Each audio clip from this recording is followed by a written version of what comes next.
What's up, everybody? This is Jason back with Campbell's Music Rig Review. We're on episode 59, and back-to-back drummers. 58 was a drummer, 59 was a drummer. Hell yeah. Showing all the drummers Lots some of love. drummers. You know, bands need drummers and bass players. That's it, really. Yep. So, no. We had this guy's guitar player in here earlier. I don't remember what episode that was, but of Ham Radio, the drummer J.D. Livingston. Yep. And the guitar player was Stefan. I don't remember what episode that was, but we're gonna try to get the whole band in here eventually. And this whole band. Jake's coming next. Jake's coming next. You better. Yeah. All right. Yeah, he called you out, Jake. So you're coming next. But yeah, we definitely want to get the whole band in here because we talked earlier.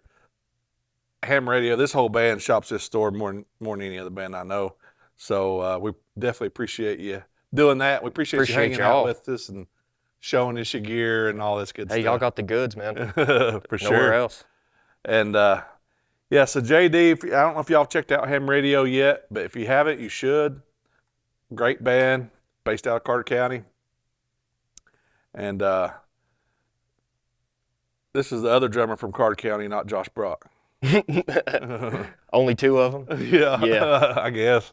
But I guess we'll just dive right into the kit, and we'll talk about the shell pack first, and you can tell me what it is and where it came from and what you done to it. Yeah, the shells it's just a regular Mapex Saturn kit. It's not custom. I've had a lot of people ask me if it is. The stripes are just motorcycle decals, nothing crazy. Got them from probably eBay or something. Yeah. $40. But the only thing we've done to them is on the toms, we've got these S hoops, which I really like them. They stay in tune really good. Only problem is like the clip-on drum mics, they don't like them. They don't at like all. Every time we're at Capone's, Alan goes to put the clip-ons. I'm like, nah, man. You got to get the stands. He doesn't like me sometimes for it, but when I remind him, he's fine. But when I forget, yeah, he can Alan never watches this, but we always talk shit about Alan. He can just get mad. Nah, you can't talk shit about Alan. Grumpy old man. But yeah, no, it's a cool looking kit. It's like a walnut finish, I guess, and Mapex Saturn. And what heads do you run on those mainly? On the toms, I do. Right now is the EC2S clears. I got those for the studio. Sometimes I'll run the UV1 or UV2, the coated ones, if we're playing like a softer gig and I'm, not wailing on them. Yeah. But the last few gigs we've played, and we just got out of the studio, we went to the Sound Asylum and did a little live EP. These really cut through in the studio, and I love the way they sound. On the bottoms is the Evans Rezo 7. They keep me from doing too much extra muffling. I got the E-rings on there right now. Like I said, just because we came from the studio. Yeah. Making sound guys' lives easier, Oh, yeah, for sure. And I'm pretty sure you probably got all those heads here. And we sell the E-rings here, too. And yeah, all the heads came from here. If you're a drummer and you've not used E-rings before, it'll change your life for sure. It just fattens everything up. Yeah.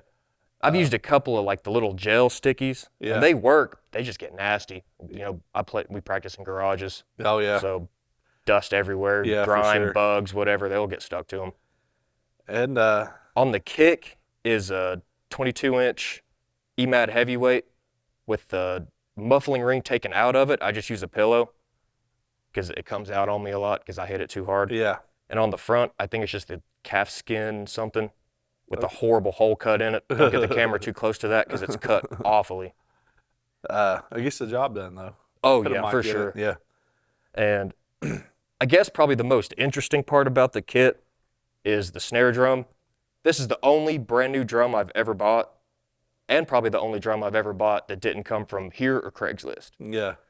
This thing, it's the dial tune snare, black brass, and instead of having lugs, obviously like a regular drum, it's all tensioned off of a Kevlar cable, and you turn this dial right here to tune it. And I won't show it here because it's not as fast as they say it is on the internet, but it's got the quick change heads. Like you can change heads on that in like 35 seconds. Yeah. I don't use that feature a lot. I just put a head on there and use it till it's dead. You talked about a few important things already, like with tuning.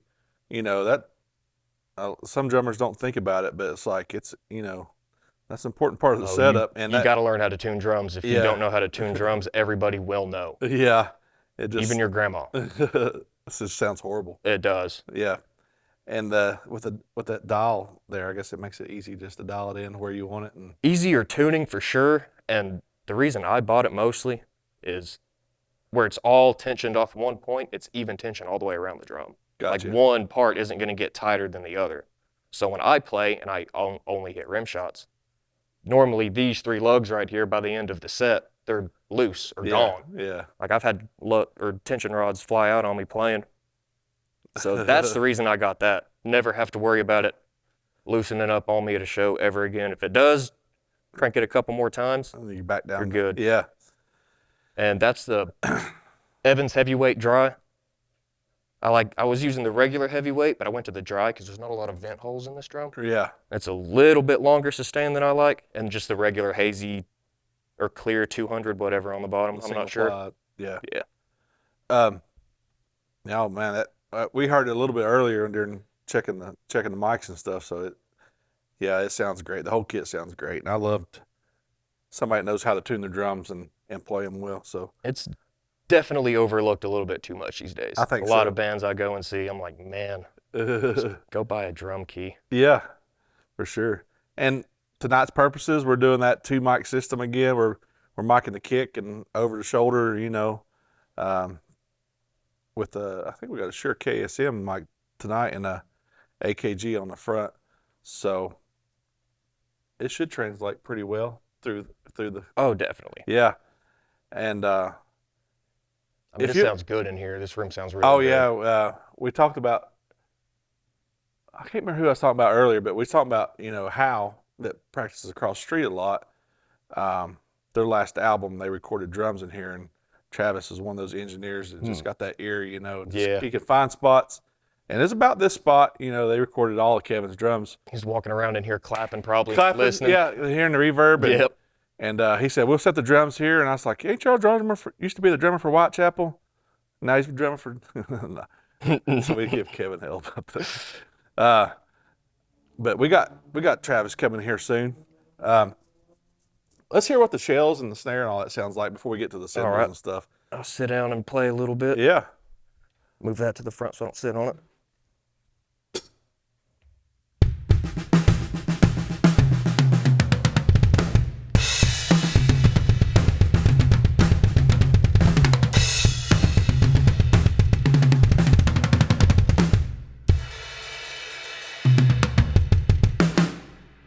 Yeah, that sounds really good in here.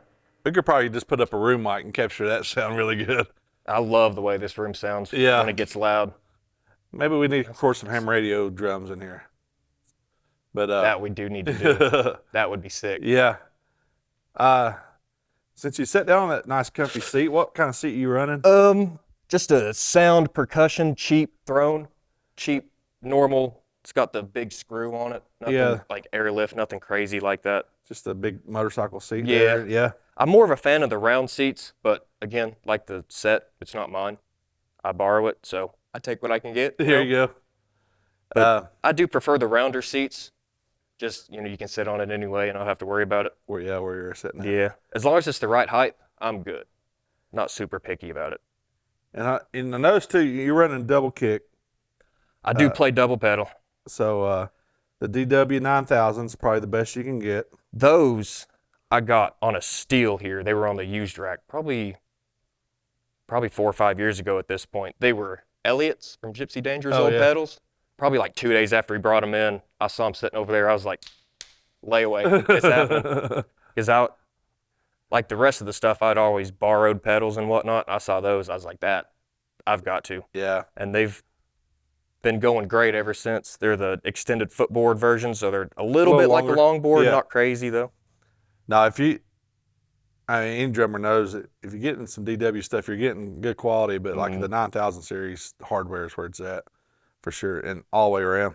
And expanding on that, the cymbal stand, excuse me, and that cymbal arm are the 9000 series. Yeah. Those also came from here. Stellar hardware. Amazing. Never had it move, creep, anything on me. The It's rest of the heavy, kit but will be. it stays where it wants, where you want it to. That's why on the China stand, which is a put together stand out of a bunch of trash parts, there's a Crown Royal bag full of a bunch of metal chains hanging off of it. Because if that's not there, it walks away from it. It goes on. So you weigh it down. Oh, I have to. Absolutely have to. Yeah. And in the hi-hat stand This is got this on a deal from a buddy. Iron Cobra hi-hat stand, two leg. Two leg is quintessential for double bass drum playing.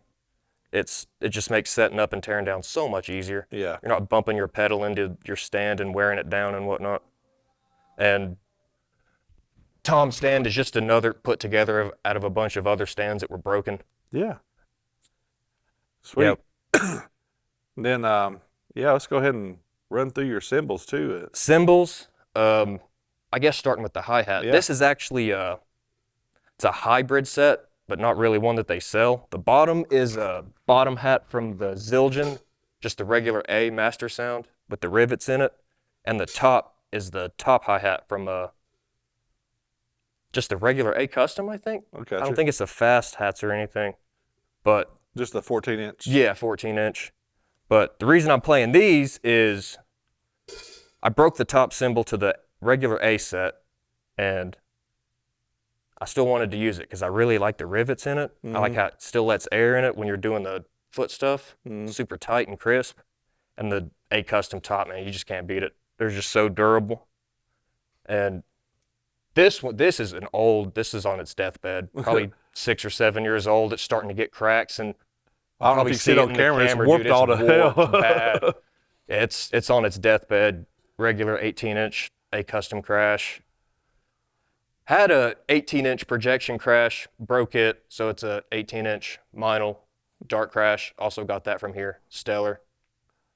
Ride cymbal is a 21-inch Sabian AA bash ride that came off the used rack here. Yeah. About $150 like 5 years ago. Stellar. Been perfect. And I think it's a Peisty 302. Just, again, it's not mine. I'm not sure. Yeah. I'm pretty sure it's my vocalist. Just regular, cheap, quintessential China. China. I only just started using a China with this band. For the longest time, I wanted to keep it as simple as possible. Yeah. But they pressured me into it on a couple of the newer songs. They were like, yeah, you need a China. You really need one. I was like, fine, whatever. Yeah, I don't know if you could tell by the earlier demo, like, JD hits pretty hard, so he cracks a few cymbals every now and again. Yeah, I be breaking a lot of sticks and cymbals. And sticks, I know, because we order bricks for you all the time, right? Yeah, I recently just sized up. I was playing the regular Extreme 5Bs, and I was going through that whole brick in like 2 months. Yeah. I was like, I'm going to size up. So I went with the Extreme 55B, little bit thicker. Haven't broke a pair of those yet, but I've only played like 2 shows in a practice with them. Yeah. I haven't got to really, really get in with them, but I like them so far. Oh, heck yeah. Ham Radio, they've been playing a lot here lately again. And you got any shows coming up that we can talk about? Or we got one the 1st of next month, June 1st in Dry Hill, West Virginia with our Best Buddies and Curses. That's going to be an awesome show. Can't wait. And another show in June at Capone's. I'm not sure the exact date right now. I think we're announcing it tonight. It's on a Thursday, though. That's all I can tell you. Yeah. Last member we had a Ham Radio in here, we had to call Jamin live and have them argue over the phone what they were, when y'all playing where and what day. Oh my gosh. So it was great. Ham Radio, anytime they're local and near you, go check them out. Go download their music. Check us out, Instagram, Facebook, all that good stuff, yeah, Spotify.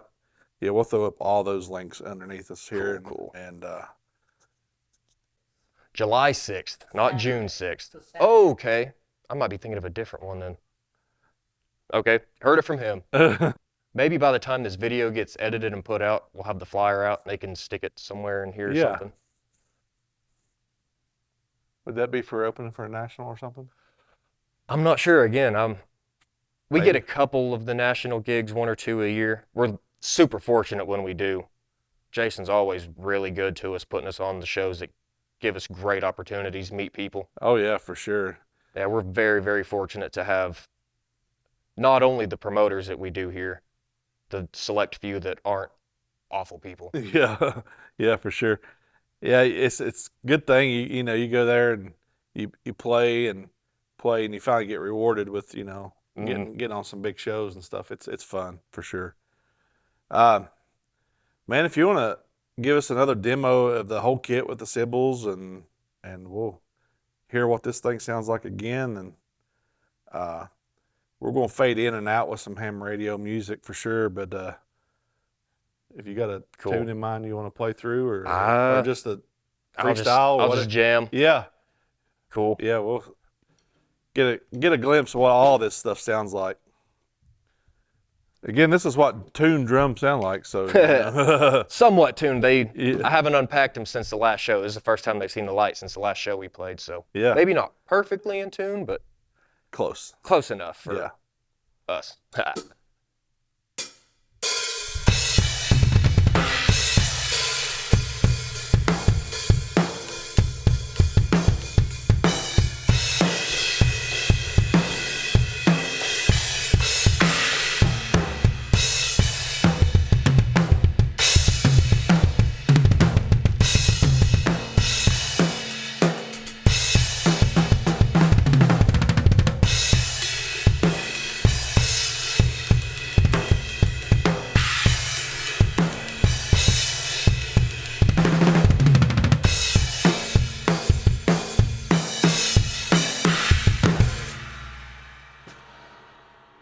Heck yeah, that sounds great.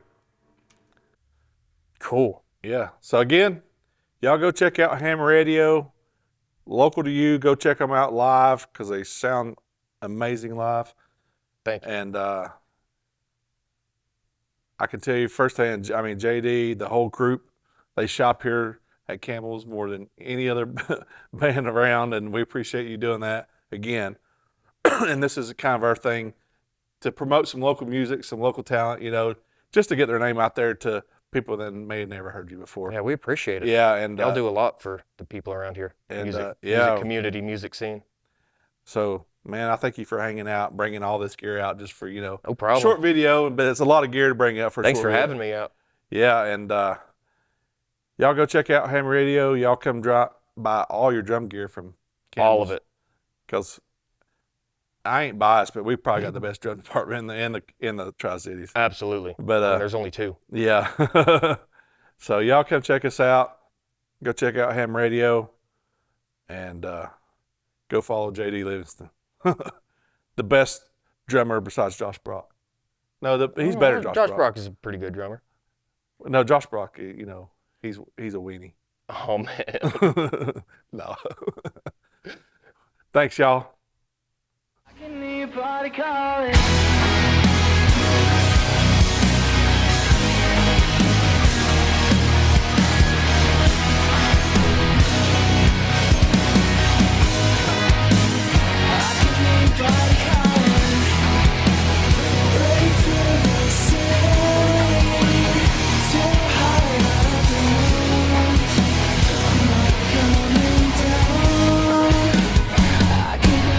Calling.